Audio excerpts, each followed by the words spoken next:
Hello, everyone. Welcome to another Peaceful Solution Character Education certification course. You can be seated. And for those of you that are coming in, please feel free to find a seat, join in. Welcome to all of those who are watching via the internet. And welcome all of you. Once again, just a reminder, we always like to remind in case we have new people watching. If you were in the second book of the junior high series going through the Peaceful Solution certification, it's known as the acceptance unit. And of course, this follows the character unit. And if you don't have one, please go on to the section there entitled where you can download, and you'll see the character unit. And if you select the More tab, you can click down and you'll be able to download the book we're in presently at this time. And it's the Teacher's Manual of the Acceptance Unit. And you want to make sure you get a teacher's manual when you're going through these courses, because all of the notes and information that's involved is something you'll need as a teacher. It's very beneficial, and for those of you that are teachers, you'll find them quite handy and very easy to use, and they help get your minds prepared and help get you ready for your classes. Well, our last class we were talking about, we had covered the equation of hate, and of course we were talking about intolerance, and speaking about how intolerance is the opposite of acceptance. And of course, on page 23, we talked about how no person should be rejected because of any physical characteristics. And we also talked about different cultures and religions that were also involved. And we were talking about how when people are doing things, if it brings no harm to themselves, someone else, or the environment, in other words, it's not causing damage, it's not causing hurt, it's not causing pain, it's not something that would lead to someone becoming harmed. These are things that society should be willing to accept. People have the right to make choices, and of course, when these choices are done appropriately, when there's no, going against the rules of ownership, taking things without asking, or someone hasn't done something that breaks a moral rule, or a rule that all society agrees to accept, and one of those, as we speak of in stealing, that's something that, I heard as we've been through many places and went into many correctional facilities, we've learned one thing from people that go to prison for stealing, and they'll tell you very quickly, they don't even like to be stolen from. So they accept the fact that they don't want to be stolen from, but they haven't learned to, I say they haven't learned, they could have learned by that time when they're in prison because they see the results of it, but a lot of people still have a problem with realizing that everything needs to be asked for. And we always teach our youth in the Peaceful Solution that everything you see, think to yourself, who owns that? And if you don't own it, then you need to ask. And that's something that we have to accept. It's a very fundamental rule that we teach our children. And then they go, well, who does own it? Well, that doesn't mean that you need to know who owns it. If you look at something and you want to use it and it's not yours, you can ask, can I use it? That doesn't mean you need to get the history behind it. The answer is merely yes or no, and that's something that we have to accept in life. But also with these intolerances that we were speaking of, and we're going to get into some really sad parts about intolerance and what it's led to. Of course, on page 23, we also talked about how immoral, and this is the second paragraph, immoral negative character should always be discouraged.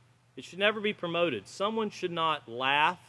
When you laugh at something that somebody has done that's negative, you're showing acceptance by laughing, and one of the most common things we see in a school is a student will pull the chair out from underneath another student, and that child, of course, or it could be an adult, falls, and everybody laughs in the classroom. And that's showing acceptance to what was just done, the harm that was just done to the person, whether it be male or female, that's irrelevant, but a person was just disrespected.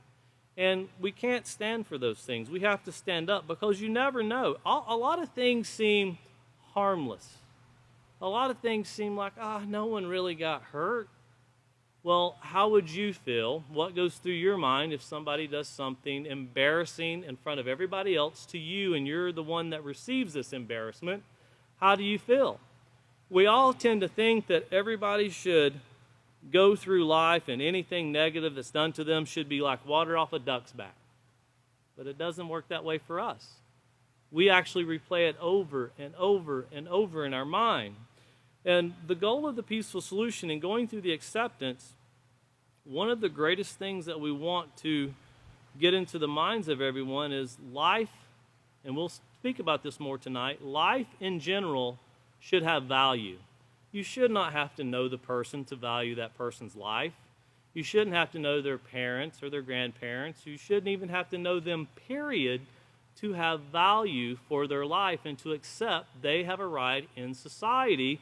The only thing that we're trying to discourage, and this is through education, is immoral attitude and immoral behavior. That is really it. That is the limitation that we've set for the peaceful solution, is to help rid society, starting with ourselves. This is not looking at society and telling them they need to fix themselves. No, we start with ourselves, and then we go outward. So like we said, as this teacher, you always become a student. You're always a student first, then a teacher, but you're always a student. But also here in the second paragraph, it says, if they display negative moral traits, those traits should be rejected and the behavior pointed out. And once again, this is through, as we talked about, through an educational standpoint, not through a loss of emotion and a loss of anger, which turns into rage, but through an educational standpoint.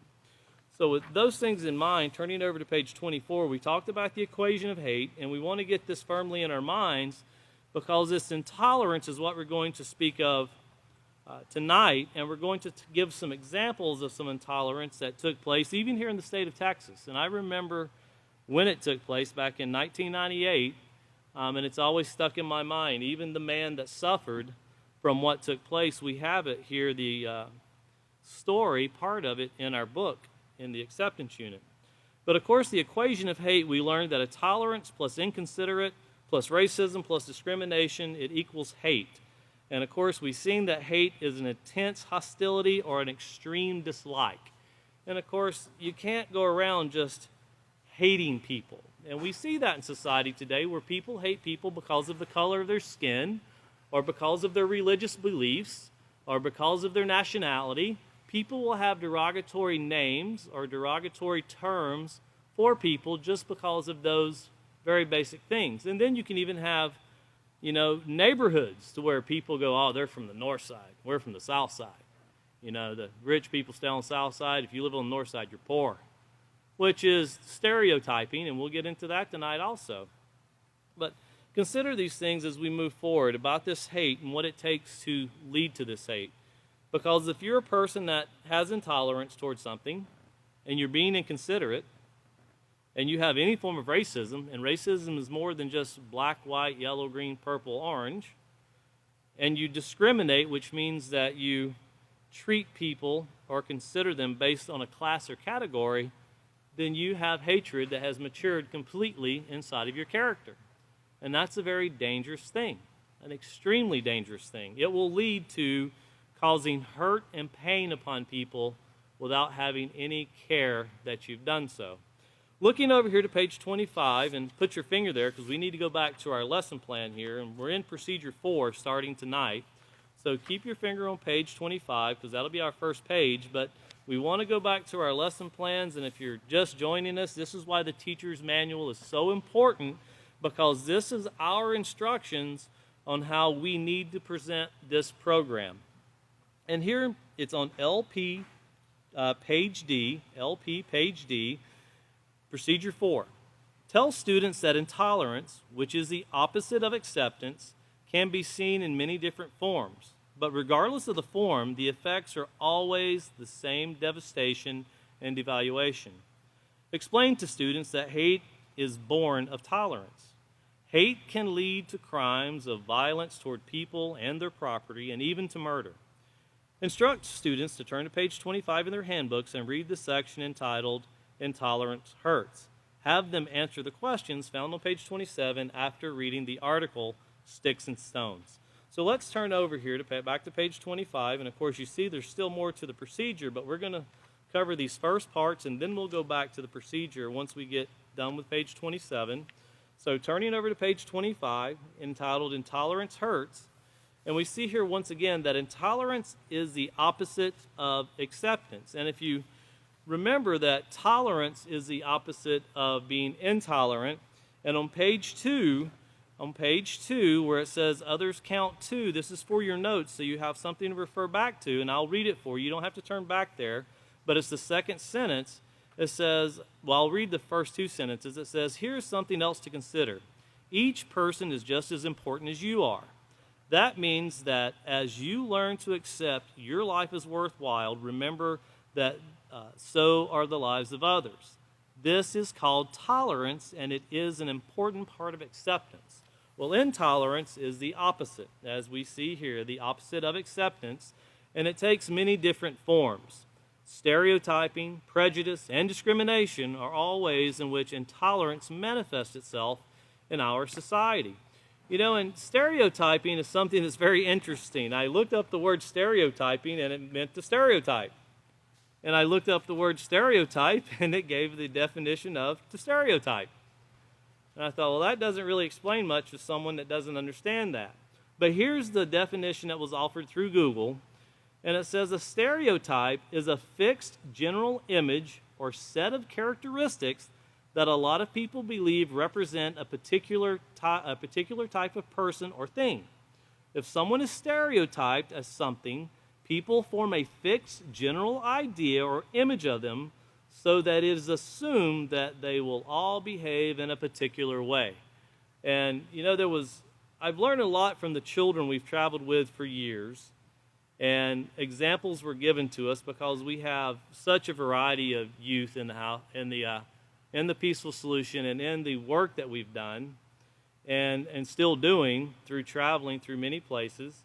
And there was one young man who I learned a lot from. I have a lot of respect for this young man, and he's Asian. And we were given a class one time, and he said, like stereotyping, I'm Asian. How many people here think I like rice? Everybody raised their hand. And he said, I don't like rice. That's stereotyping. Just because I'm Asian, you assume that I like rice. You know, and there's some forms of stereotyping that can be very hurtful, like all blondes are dumb. That's something that's stereotyping, very negative. Or all redheads have very short tempers and they can explode very quickly. You know, that's stereotyping people. And then there's some very positive stereotyping that can take place. You know, one thing that I've learned, and this came true with this young man who was Asian, was Asians are very knowledgeable when it comes to electronics because that's something they pour themselves into. They're known for that. And he was very knowledgeable and still is very knowledgeable, and that stereotyping is something that's true, and that's nothing negative about that. But when stereotyping becomes calling people dumb because of the color of their hair, or calling people nasty or poor or so forth just because where they live, where they're from, that's something that shouldn't be accepted. And prejudice, I want to read you the definition of prejudice. And remember, the first character trait we are taught in the Peaceful Solution is to become educated. Always make an educated decision. That is how we start off with positive character. And of course, the definition, this is from Merriam-Webster's, and it says, injury or damage resulting from some judgment or action of another in disregard of one's rights, especially detriment to one's legal rights or claims. And it also means having a preconceived judgment or opinion. This means you already form in your mind what's right and what's wrong before you ever hear it. In other words, you judge the book by its cover. But also the definition is an adverse opinion or leaning form without the grounds or before sufficient knowledge. Before you get all the facts. And remember, knowledge is power. And when making a proper positive decision, getting all the facts is what gives you the power to make the right decision. And a lot of people don't realize that that is power. Having the ability to make a decision that is true, that is positive, that is just, that's power. But when you preconceive what's right and wrong before you ever hear anything to do with the situation, that is being prejudiced, and that's negative character.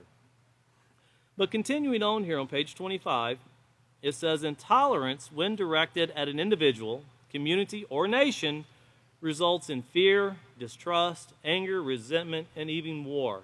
And we look at nations today and we wonder why nations, everybody's in the nuclear race. Everybody wants a larger nuclear bomb. Even North Korea with what they have parades to show what they have. Russia will do it.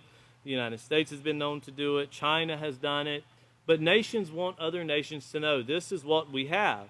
And that fear comes from the distrust of other nations. Because I have something bigger than you, my gun is bigger than your gun, and we're pointing at you, so we are the stronger person. But when you have 8 countries all pointing nuclear weapons at each other, you don't really need a very big nuclear bomb to cause a lot of problems. And that's on a global scale. Well, what about on a societal scale? Think of the city of Chicago, and think of the very innocent people that have been sitting in cars, sitting on their porches. There's even stories of young children laying in their beds that through the shootings that are taking place, people that aren't even a part of what's going on in the streets are dying. There was an article about a young woman. I say young. She was probably in her 40s, might have been early 50s. She went to see her son graduate, and she was in the Baltimore area.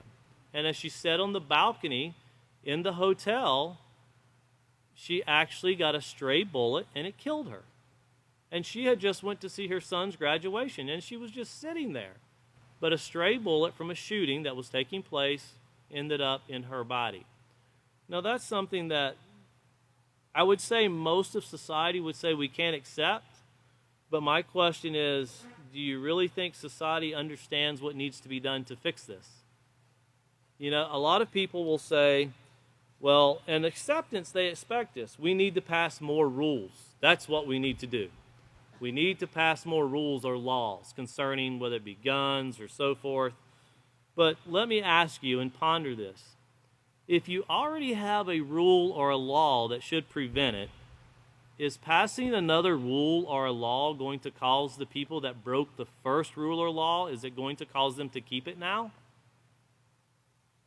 It's not. You have to change the mindset of how they perceive that rule or law. They have to have their education, their thinking, their way of conducting themselves has to be retaught. Because remember, these things you're not born with hate, you learn to hate. You're not born to do many negative things, you're taught to do many negative things.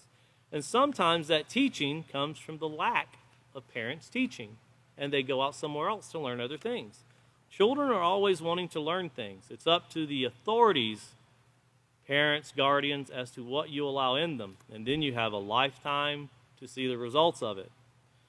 Well, in the second paragraph here, it says, an intolerant attitude starts when one judges others unworthy to live in peace and security because of superficial differences, such as the color of skin, the culture of their beliefs. Regardless of these differences, there must be, and underline that word must, this is something that's very important because this is a key ingredient to bringing this together.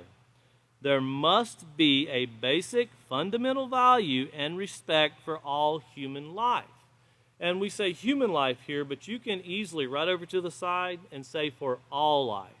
It doesn't matter whether it's your pets, birds in the air, no matter what it is. If it has life, respect should be shown to all life. And of course right here we're speaking of human life, but respect for all life is required to bring forth true peace in society. And it's, once again, regardless of these differences, there must be a basic fundamental value and respect for all human life. Now keep in mind that respect is regarding someone or something as important and showing honor and concern. And for your notes there, remember we've already added the word compassion to respect. We did that back on page 13.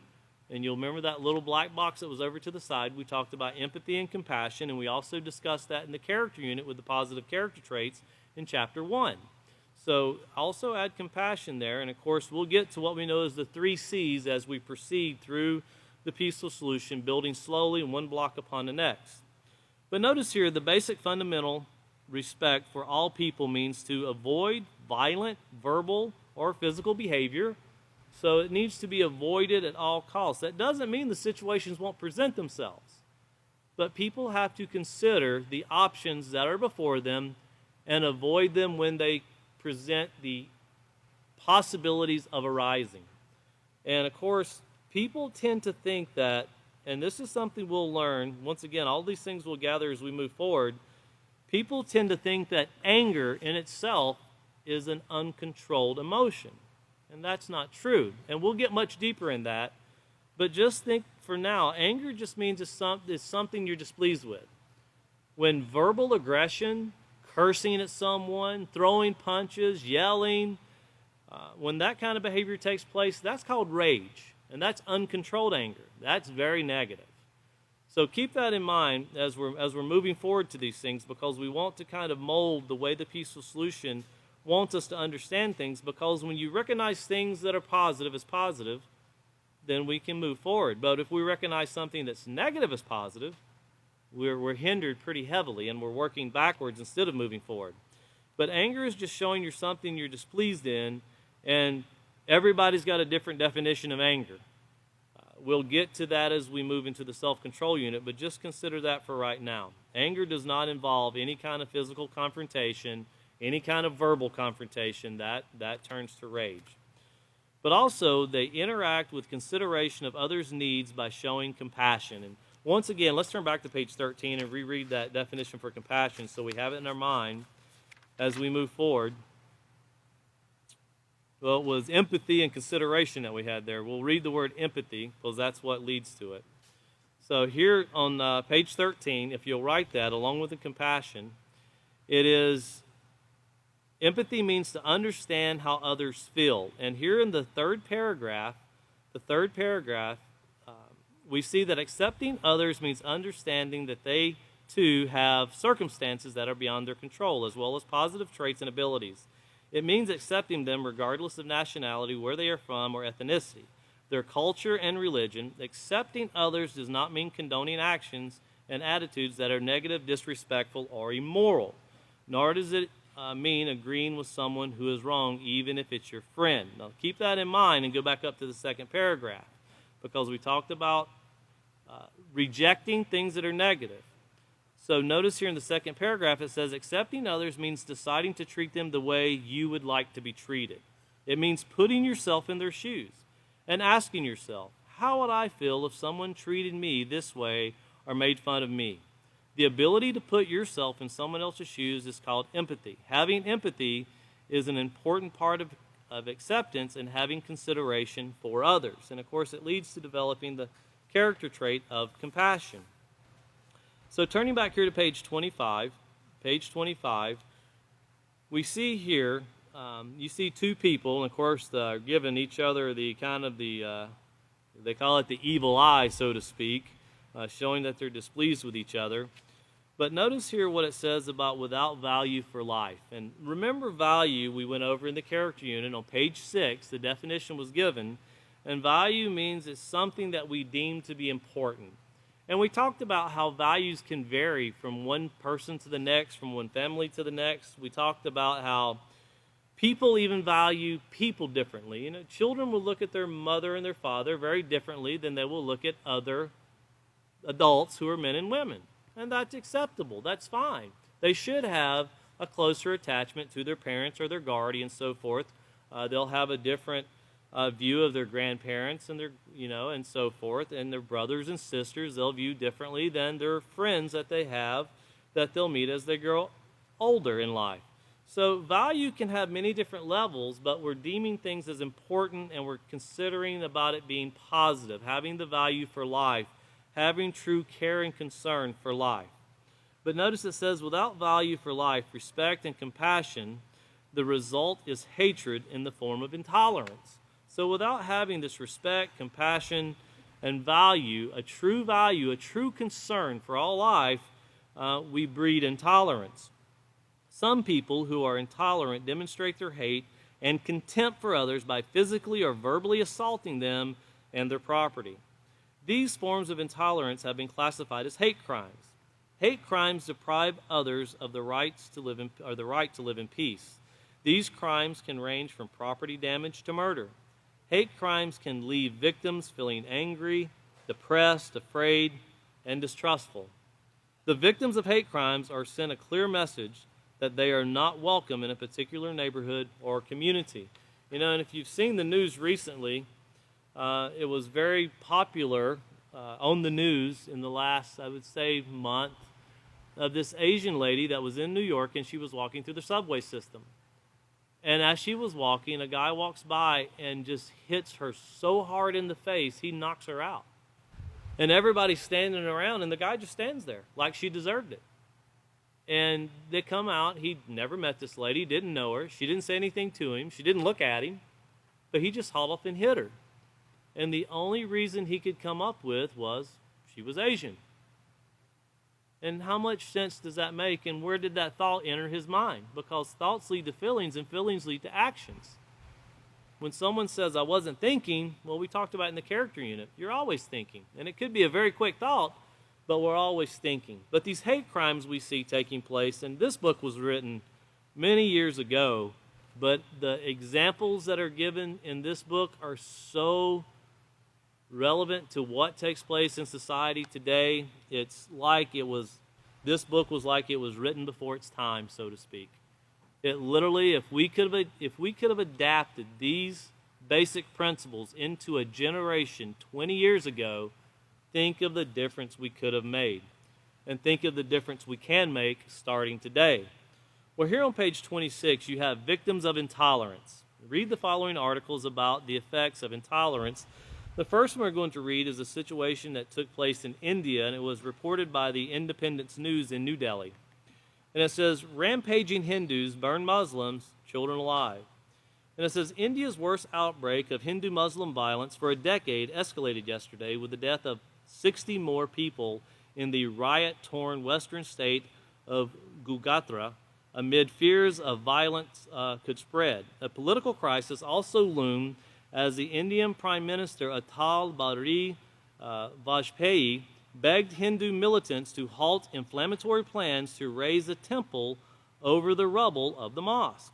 6 rioters were shot dead by police, and at least 7 Muslims were stabbed to death as towns in Gujarat erupted. Muslim businesses, homes, vehicles, and mosques were set alight. Now we see here, this is not only having disrespect for human life and no regard for human life, but there's also religion, as we talked about, being involved here, where there's a hatred and there's kind of a clash of people because of beliefs.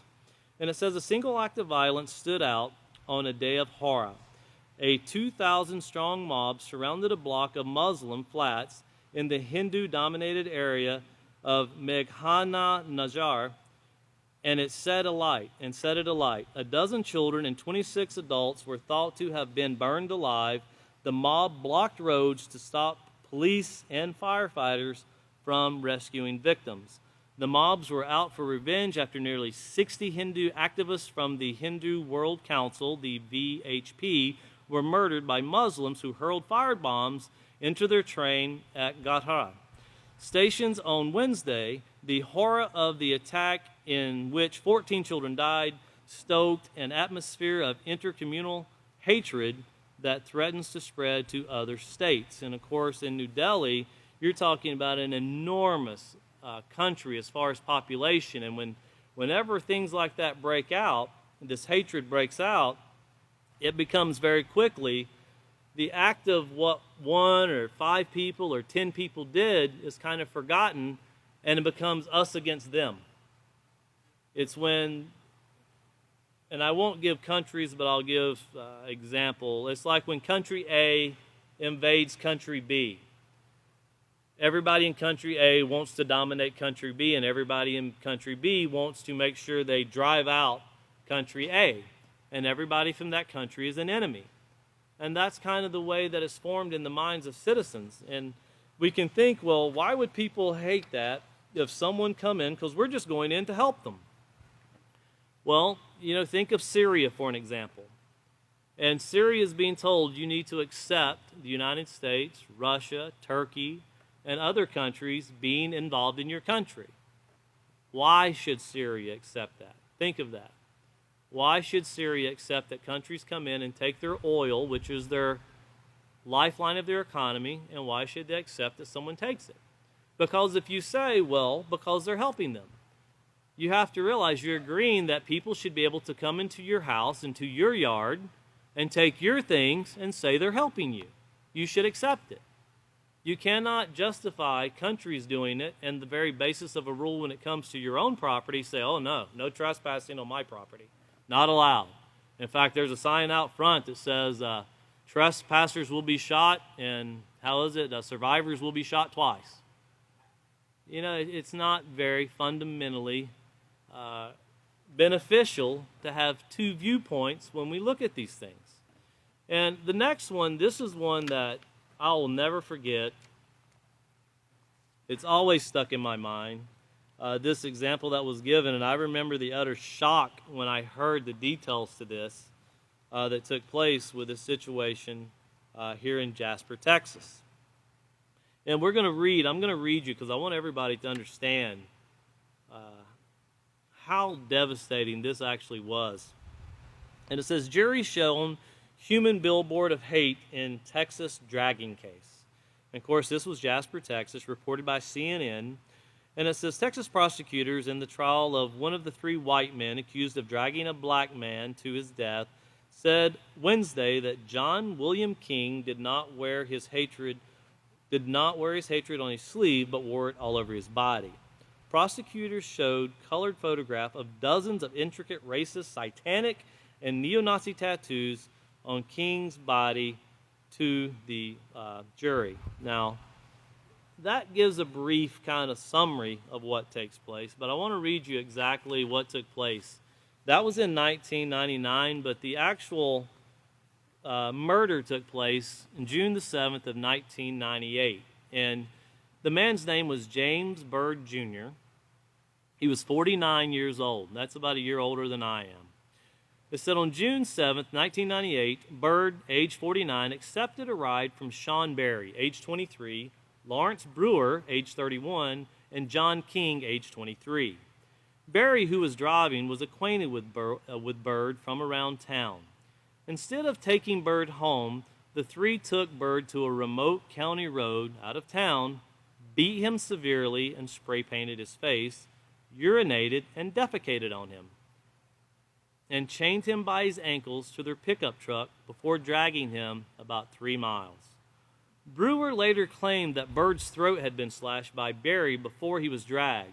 However, forensics evidence suggested that Byrd had been attempting to keep his head up while being dragged, and an autopsy suggested that Byrd was alive during much of the dragging.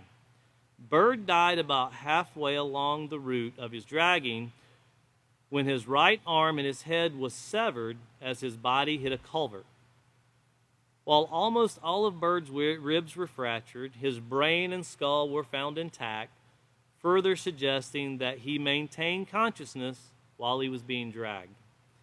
Berry, Brewer, and King dumped the mutilated remains of Byrd's body in front of an African-American church on Huff Creek Road, then drove off to a barbecue. A motorist found Byrd's decapitated remains the following morning along the area where Byrd was dragged. Police found a wrench with Berry written on it. They also found a lighter that was inscribed with Possum, which was King's prison nickname. The police found 81 places that included portions of Byrd's remains. Since Brewer and King were well-known white supremacists, it was determined by the state law enforcement officials the murder was a hate crime. They called upon the Federal Bureau of Investigation less than 24 hours after the discovery of Byrd's remains. The special agent in charge of the FBI's Houston office said that they were assisting because of the case's extreme circumstances. Now, when you hear about a man being dragged and he died, you think, if you've ever seen a culvert driving down the road, that's when you go across the driveway and you see those metal barrel deals that you drive across that allows the water to go through. Imagine hitting that and your body being severed in half.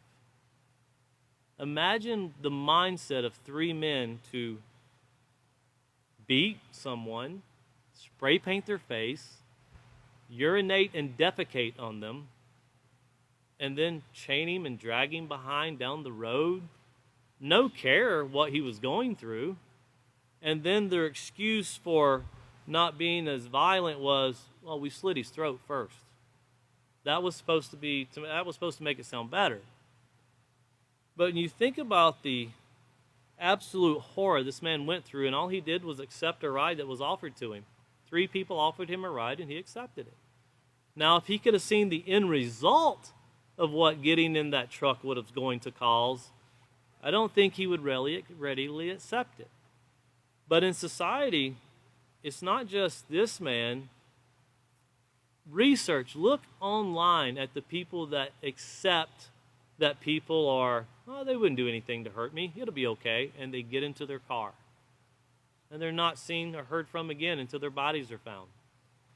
You know, society wants to have acceptance, but sadly the trust that is missing in society and the perversion and the intolerance that society shows is a very harsh thing. Now, does that mean these men can't change? Well, there's only one that's still alive. 2 have already been executed in the state of Texas, and 1 was sentenced to life, but he comes up for probation in about 17 years. The question I have for you, do you think the man that's still alive, do you think he can change? Do you think he can be taught to be a different person? If the answer is no, then how will you yourself ever be taught to be a different person? How can you change? How can you be better? If the opportunity is there for yourself and myself to be better, the opportunity has to be given to everyone to change, to be a better person. And that's done through education. So think about that as we move on here to the next intolerance example of Jews attacked in separate incidents in Chicago. And of course, Chicago seems to come up every summer for all of the murders that takes place. And it's always shocking me because Chicago is not the number one, it's not the most deadliest city in America. You know, but you always hear about Chicago. Well, here in Chicago, Illinois, this was reported by CNN News, it says Chicago police are treating as possible hate crimes 2 separate attacks against Jews in the city's north side. No injuries were reported in the attacks Thursday night near Roger Park. In the first incident, at least 3 slingshot-wielding men in a van fired marbles at 3 people about 10 p.m. You know, when you think about slingshotting marbles at people, I think that would hurt pretty bad. Police arrested 3 teens, a 14-year-old and 2 17-year-olds, who said they were Palestinians. Police spokesman Kevin Haley told CNN that officers found slingshot marbles and hate literature in the van. Soon afterwards, at 10:21 p.m., a 43-year-old rabbi wearing traditional black jacket and black hat was attacked in a drive-by shooting. No arrests were made. They called him by his name and opened fire. Haley said it's just a possible hate crime they're still investigating. Let me ask you, when people do things, and I want you to think about, they're considering these being hate crimes. Is there any way to harm someone without having hate? Is there any way to do something that could take someone's life without having no value for them? We have to accept if people are doing things to bring harm to someone else, that's intolerance. Whenever it's matured to bringing forth an act of bringing harm, that is hate. There's no question. There's no, well, he shot him, but he didn't die. I don't know if that's hate or not. Well, what is it? It sure isn't making friends, and it's sure not anything positive. We have to recognize things for what they are. In society, we like to sugarcoat the bad things to make them sound not so bad. And I'm not in any which way in any of these things that I'm saying am I faulting law enforcement or any of those things. I say the peaceful solution says these things start at home. And that's where the problems truly began. And it's through education or the lack thereof. And this is how we need to deal with these things, because when we read these things, they're horrendous. You know, they were just shooting marbles at people with a slingshot. How many people would like to be shot with a marble with a slingshot? I personally don't want to experience it to know that it hurts. And I don't want other people to experience it. I don't want my children or your children or anyone else's children to experience these things. I don't want to see a person who is from Palestine be injured by people who are from Israel, nor do I want to see a person from Israel be injured by people from Palestine. It doesn't make sense. As we'll get into here in the United States, we like to look at other countries, but yet there was a lot of people died just because of where they lived on one side or the other of the Mason-Dixie line. These things, a lot of hatred have come through society, and we tend to think we've moved so much forward. Well, you can see in the news today, and we haven't really got very far. In fact, it looks like we've fallen backwards. We just sugarcoat phrases, and we make it sound not as bad. Well, we can see that intolerance is very prominent in our society. Here on the bottom of page 26, and remember, we're going to have discussions after we read the Sticks and Stones with the students, and we really want these things in their minds. We don't want to put opinions in their minds. We want to put facts in their minds and help them make positive decisions. Here at the very bottom of page 26, it says, these are only a few of the millions of cases of intolerance that occur every day in today's world. And that's not an understatement. Millions of cases every day in today's world. Only a few are shown here, and certainly not the more violent ones. And you tend to think, well, Mr. James Byrd Jr. died a very horrible death, being dragged by a vehicle. You can find many more that I wouldn't want to compare and try to say his wasn't bad, because I don't want to experience what he experienced, and I think that's horrific. But I think there's just as many that are as bad or worse that you can find.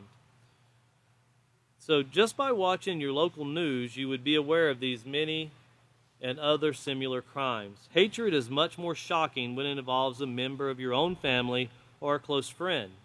It could occur in your life unless we all make a change to our attitudes.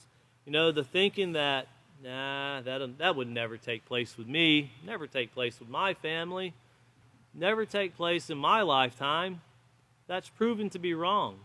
In fact, there's many parents that, no, that'd never take place to my family.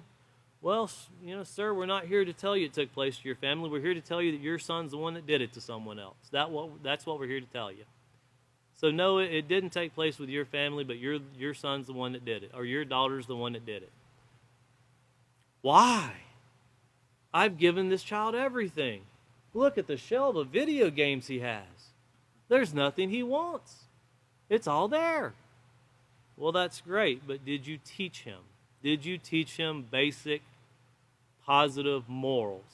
If you say that in today's society, most people will go, well, people know that. They know how to be thankful. They should. Everybody knows how to be thankful. No, they don't. No, they don't. That's like saying, well, that's just common sense. Well, it's just not common anymore. It hasn't been common for a long, long time. And we see that in society. Well, here are Sticks and Stones on page 27. Now, we talked about things that are done to people in the open, but now we're going to talk about something that's done where people are really doing things that are very hurtful behind someone's back. But it just so occurs that person hears them as they do it. And it's just as hurtful. It's just as painful. And it's called Sticks and Stones. And it says, this is a young lady speaking here, and it says, when I was 11, our family moved to Hawaii, where my father had been assigned to lead the Navy band at Pearl Harbor. My mother enrolled my brother and me for music and literature courses. Later in band at Panua School suggested that my brother take the entrance exam, and my parents signed me up to take it as well.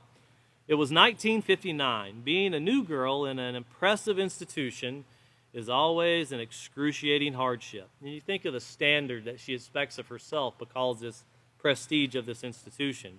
Many of the students had been together at school since kindergarten and were less receptive to a socially awkward, chubby, buck-toothed girl from the mainland. On break, I was sitting in the bathroom stall. I heard several girls enter the room.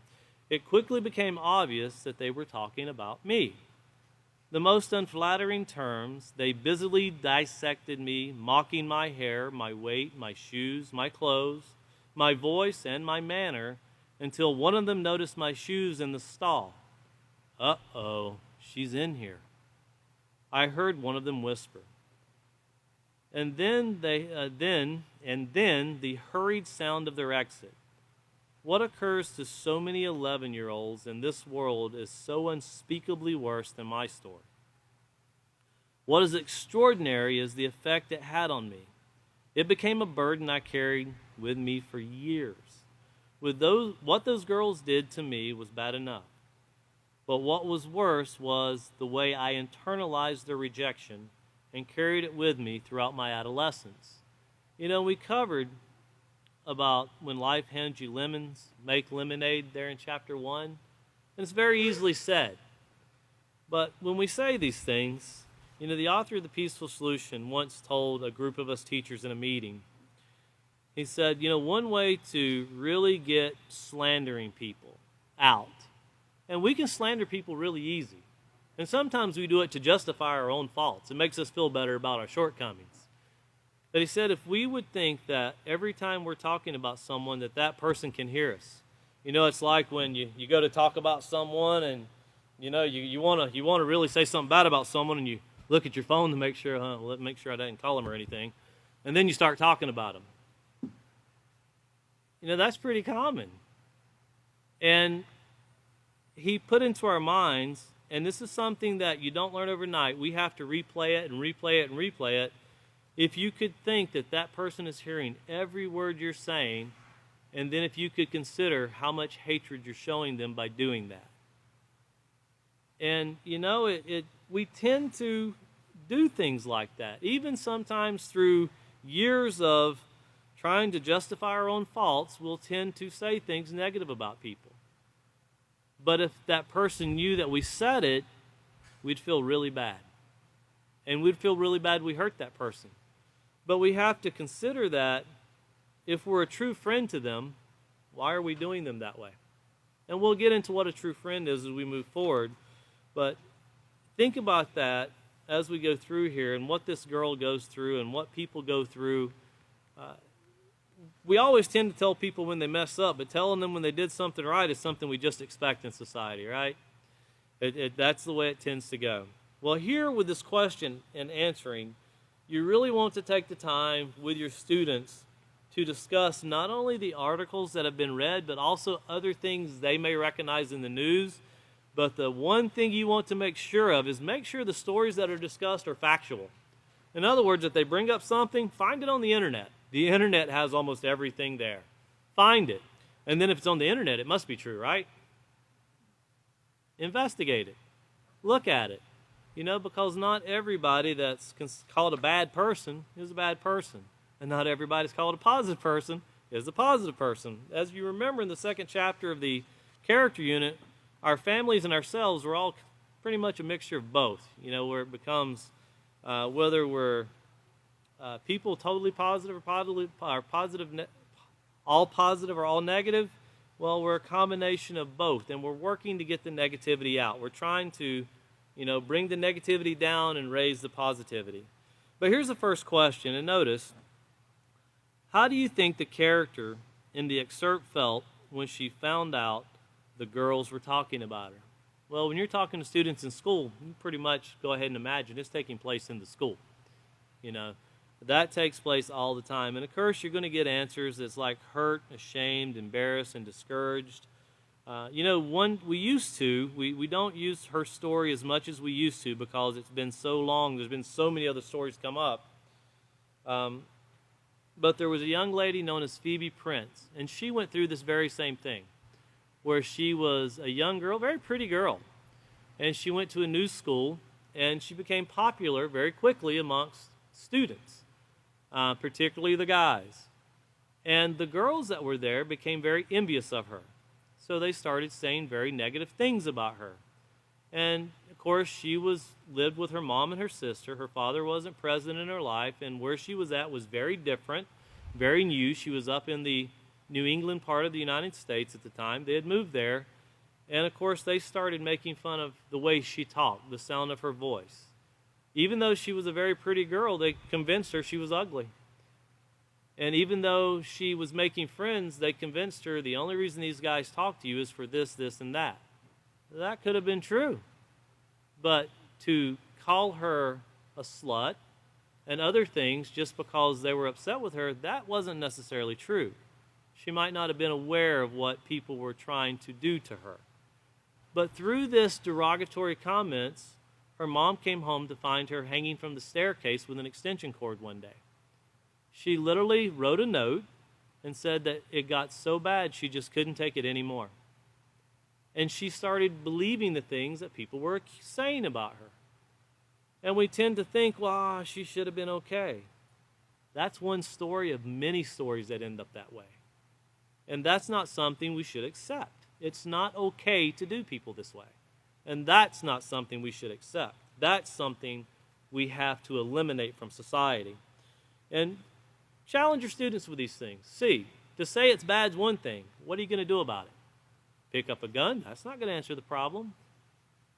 Hate has to be learned. The only way you can undo intolerance and teach tolerance is through education. Peace can only come through education. That's a slogan that's used very often here in the Peaceful Solution. Now, the second question, what long-term effects do you think this experience had on the life of this young girl? Well, she said she internalized it for a long time, but obviously she was able to process through it. Now, it doesn't say whether she went to counselors, whether she went to her parents, how she processed these things, but she was able to process them. But notice it said it decreased a sense of self-worth, withdrawal, and depression. And when you think about the decrease of self-worth, that usually leads to things such as drug abuse and some other very derogatory things, to where a young lady would think, well, I'm not worth anything. Well, wow, one person shows me attention. I better do whatever I got to do to keep this person's attention. And it leads to very deadly things that can take place in one's life with disease later on. And we think, it couldn't be that bad. It is that bad, and we have to acknowledge it's that bad. But once again, have discussion, and the challenge you're going to find with your students is that they're going to want to bring up things that are in the classroom with people that are in the classroom. I remember he did this or she did that, and we've experienced that a lot, and you have to very quickly go, that stops right here. We need to talk about on a global scale, and on what takes place in this classroom with issues, that needs to be dealt with in a very private level. In other words, counselors need to be involved, and not everyone in the classroom needs to hear these things. So guard against that, because this exercise can very quickly turn into a gossip session right in your own classroom, to where people are demoralized. So number 3 here, it says, if you were in the same situation, how would this experience make you feel? And of course, answers they might vary, but embarrassment, hurt, depressed, and distrustful. It's hard to make friends when you think everybody's against you. And it's easy to convince yourself that even the people that aren't against you are against you.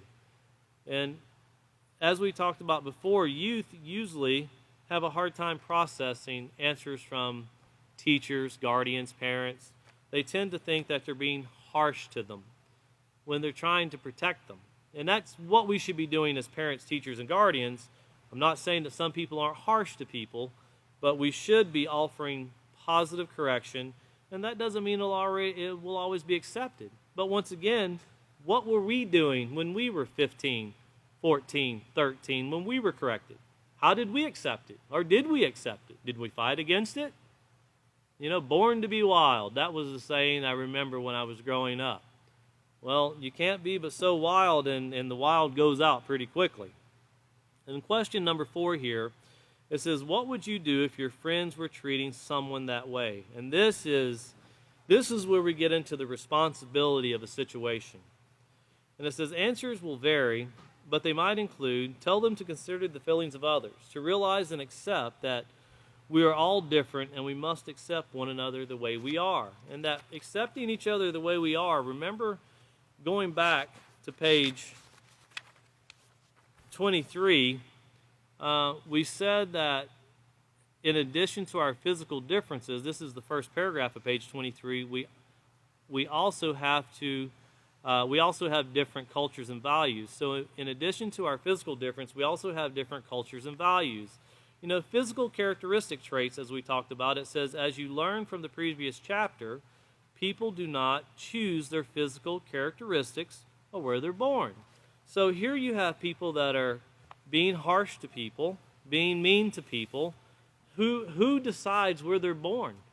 Who can, as you're in the womb, go, hey, Mom, can you go to this state and be born? Can you go to this country and be born? There's a lot of people that do try to come to countries so their child can be born in another country just to get the benefits of that country. And when you're born in a country as the United States, you think, well, we're here. I guess it's okay. And then we gripe and complain about our country. If we want to make it better, we need to learn positive character. We need to learn to do what makes it better. But think of the people that try to get across the border to have their child born into a country so they can be labeled an American citizen. And we tend to think, you really think that many people are trying to get into the United States for the benefits? Research on the news and see what country experienced the most immigration into their country this last year. A lot of people go, it was the United States. No, it wasn't. It was Mexico, because that's the entry point to getting into the United States. Mexico is just a pass-through, but it's very easy to get to, and it's very easy to get through. So when you think about Mexico suffering, because people trying to get here. Well, why are they trying to get here? Because all the things that people hear about how great this country is. And I'll tell you in closing, that way we'll let the next teacher pick up on page 28. When you're in the United States, you know, if we want to make our country better, we have to do it through education. But I can tell you, there's a place I've traveled, and as I travel, you always have to, of course, you go across a river, and when you come back, there's a fence line. And I'd say that fence line's probably about 75 foot, 100 foot wide. And every time I go by that fence line, there's always people and they're standing, their fingers through the fence, and they're just looking. And the first time I seen it, I'm trying to look, and I'm like, what are they looking at?